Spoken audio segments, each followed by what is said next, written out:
Welcome to the deep dive. Today, we're diving into, well, the really dynamic world of large language model reasoning, specifically how we're refining these models using reinforcement learning.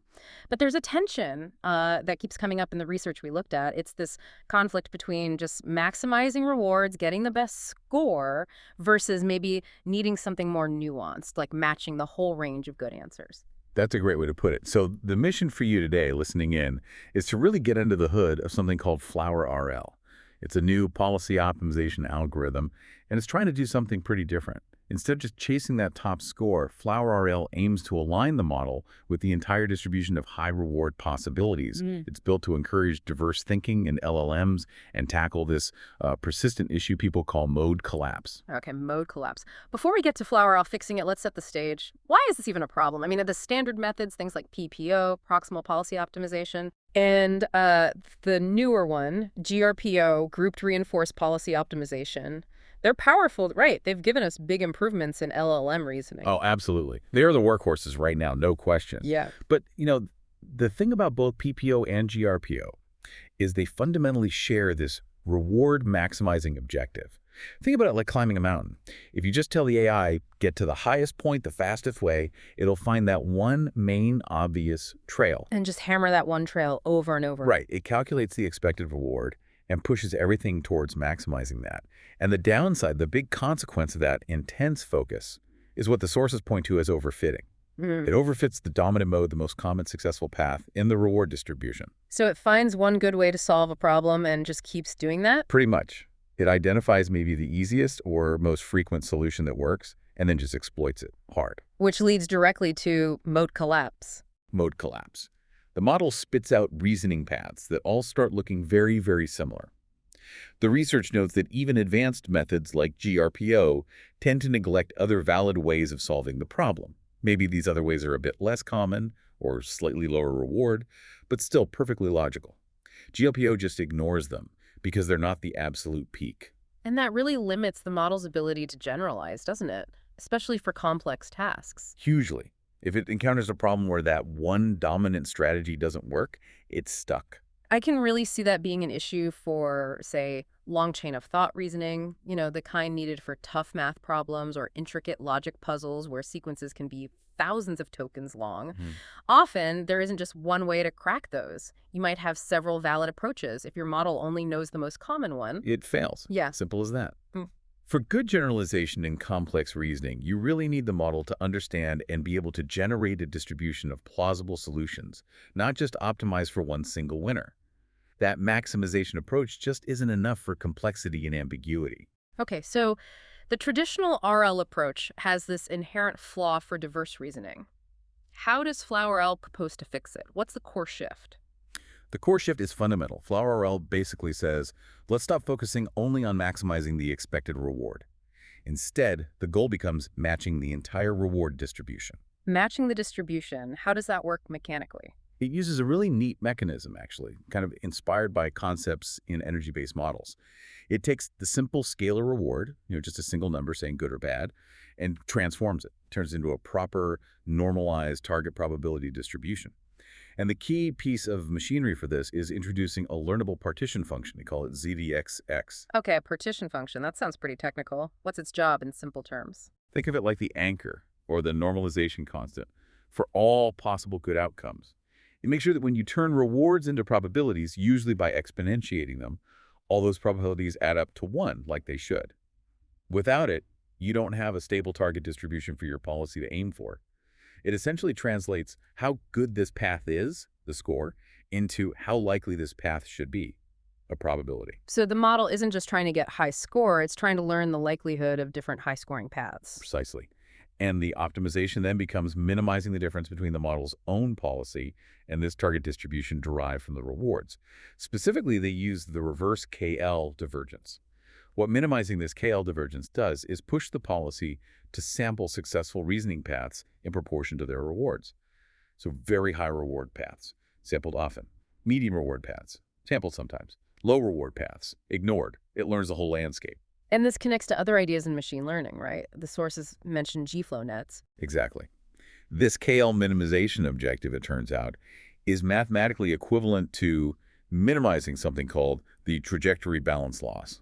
And that loss is the cornerstone of generative flow networks, or GFlow nets. GFlow nets. Remind me, what are they typically used for? They're a class of generative models specifically designed to sample diverse objects from a complex distribution, often when you only know the reward or energy of each object, not the normalized probability. Which is exactly the situation here with reasoning paths. The trajectory balance loss essentially enforces a consistency rule.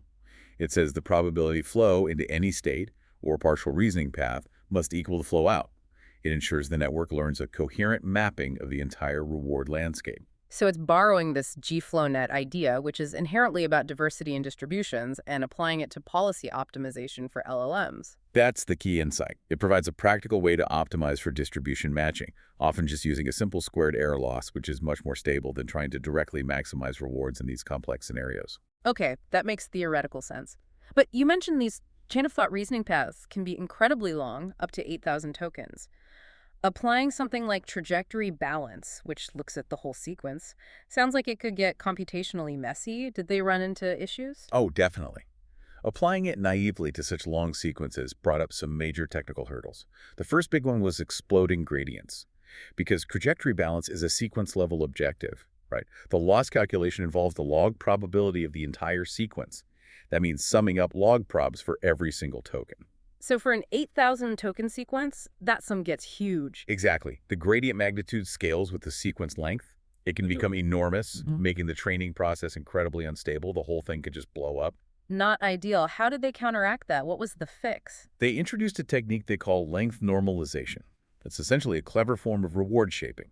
They normalize the log probability term in the loss by dividing by the sequence length, yx open. So it becomes log pi theta yxa. Ah, so you're averaging the contribution per token, in a sense. That stops the long sequences from completely dominating the gradient signal. Precisely.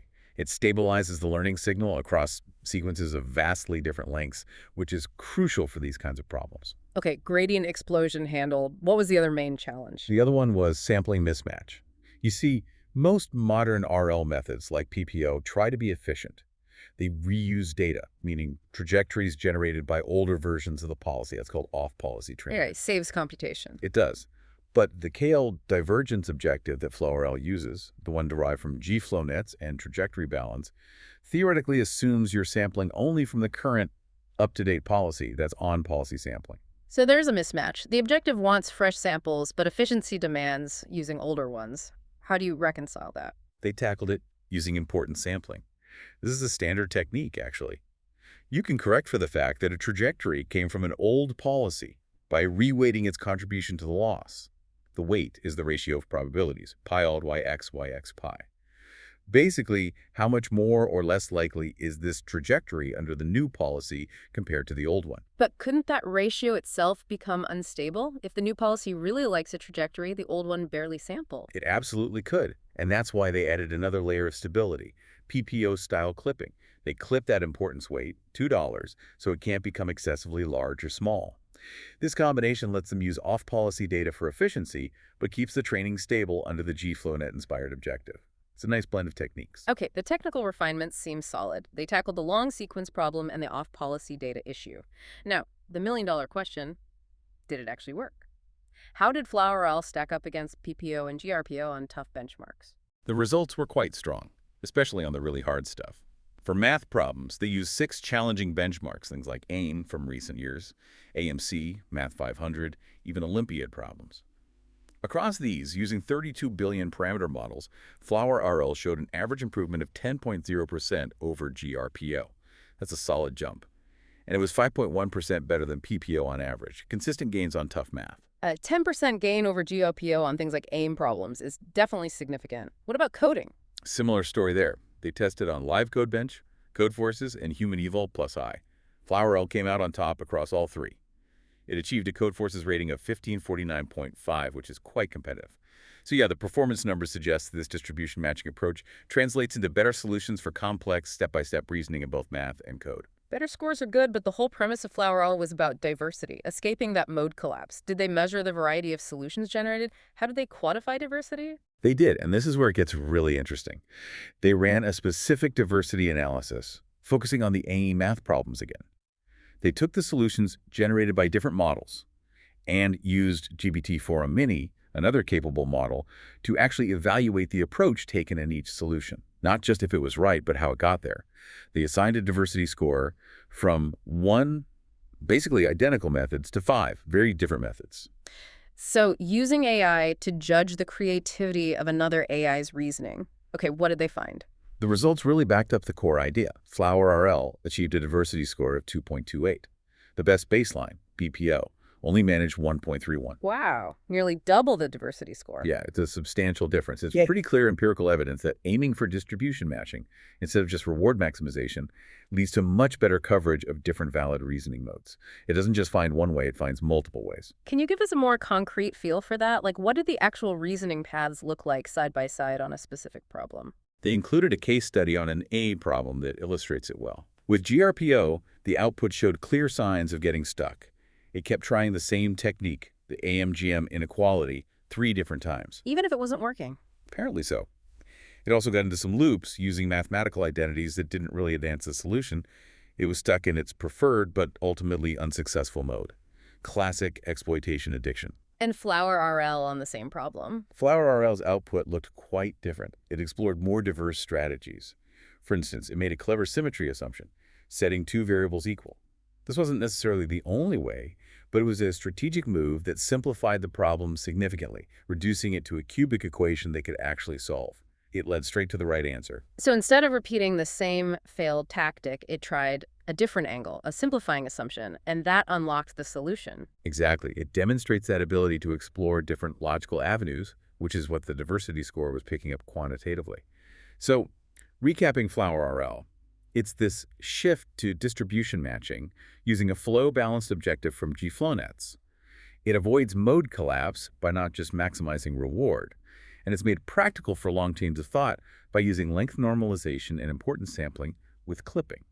And what's really striking, as the research points out, is that this FlowRL objective turns out to be equivalent to maximizing both the expected reward and the policy's entropy simultaneously. Right. Entropy maximization encourages diversity intrinsically, so it's being rewarded for being right and for finding different ways to be right. Which leads to a final thought for you, the listener.